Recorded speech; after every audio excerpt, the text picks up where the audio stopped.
बाबा की शादी जब होगी तब होगी, लेकिन एक नई कंट्रोवर्सी मैदान में उतर चुकी है। जो कश्मीर फाइल्स और केरल स्टोरी के साथ हुआ, वही दो आने वाली फिल्मों के साथ भी हो रहा है, यानी इस्लामोफोबिया का इल्जाम।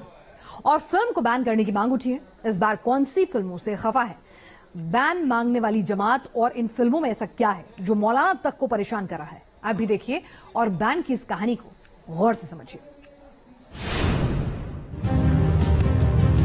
ये भारतीय जनता पार्टी हिंदू मुसलमान मंदिर मस्जिद भजन कीर्तन अजान लव जिहाद हिजाब नकाब मदरसा और फिल्मों के माध्यम से देश को बांटना चाहती है। फिल्मों के जरिए से उसको बदनाम करने की कोशिश करना, मैं समझता हूं कि यहाँ के हिंदू मुस्लिम भाईचारे को आग लगाने के बराबर है। एक मौलाना, एक मुस्लिम नेता और निशाने पर एक फिल्म है, नाम है अजमेर बानवे।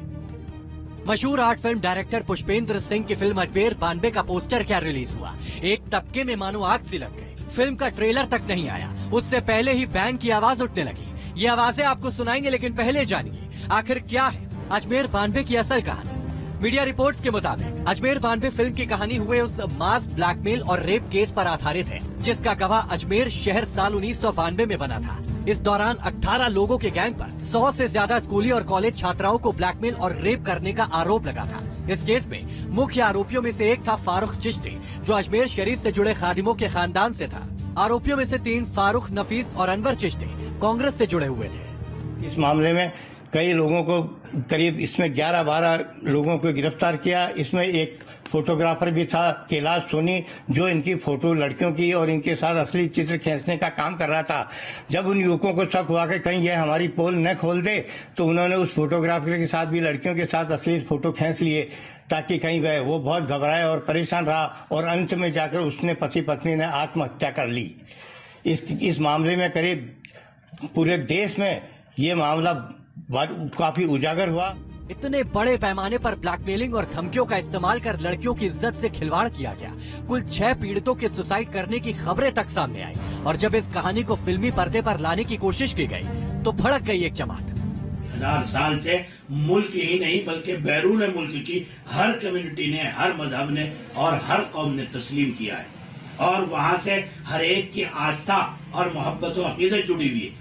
ऐसे हाल में ऐसे ऋषि मुनियों को, जो हिंदुस्तान में गंगा जमनी तहजीब की एक वाज़ेह अलामत हो, फिल्मों के जरिए से उसको बदनाम करने की कोशिश करना, मैं समझता हूं कि यहाँ के हिंदू मुस्लिम भाईचारे को आग लगाने के बराबर। ये भारतीय जनता पार्टी हिंदू मुसलमान मंदिर मस्जिद भजन कीर्तन अजान लव जिहाद हिजाब नकाब मदरसा और फिल्मों के माध्यम से देश को बांटना चाहती है, हिंदू को मुसलमान से लड़ाना चाहती है। लेकिन देश की जनता वो भारतीय जनता पार्टी की इस साजिश को समझ चुकी है।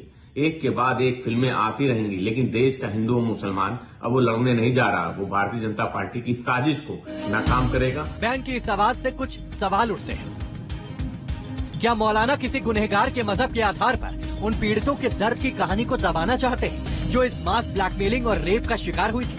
क्या सिर्फ अजमेर शरीफ दरगाह के खादिमों से बलात्कारियों के रिश्ते की वजह से इस काले चैप्टर को इतिहास से मिटाने का एजेंडा शुरू हो चुका है? हो सकता है कि हो हल्ला कर इस फिल्म के खिलाफ माहौल बनाया जाए, फिल्म के साथ इस्लामोफोबिया जैसे इल्जाम चस्पा कर दिया जाए। लेकिन क्या अजमेर कभी इस गुनाह को भूल पाएगा? क्या ये शहर उन काले किरदारों को माफ कर पाएगा जिन्होंने 100 से ज्यादा लड़कियों की जिंदगी तबाह कर दी?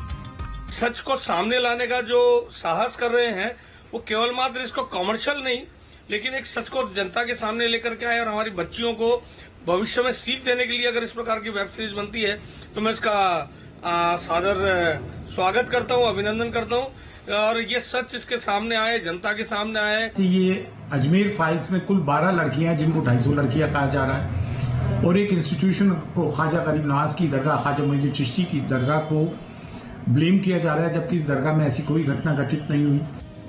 इस किस्म की बातें कश्मीर फाइल्स और केरल स्टोरी को लेकर भी की गई थी। दोनों फिल्में सत्य की घटनाओं से जुड़ी थी। जब पर्दे पर आई तो दोनों फिल्मों को तारीफ भी मिली, लेकिन बॉयकॉट गैंग रुका नहीं। वो अब भी मजहबी दलीलों को बुनियाद बनाकर सच से जुड़े सिनेमा को रोकना चाहता है। Team news nation.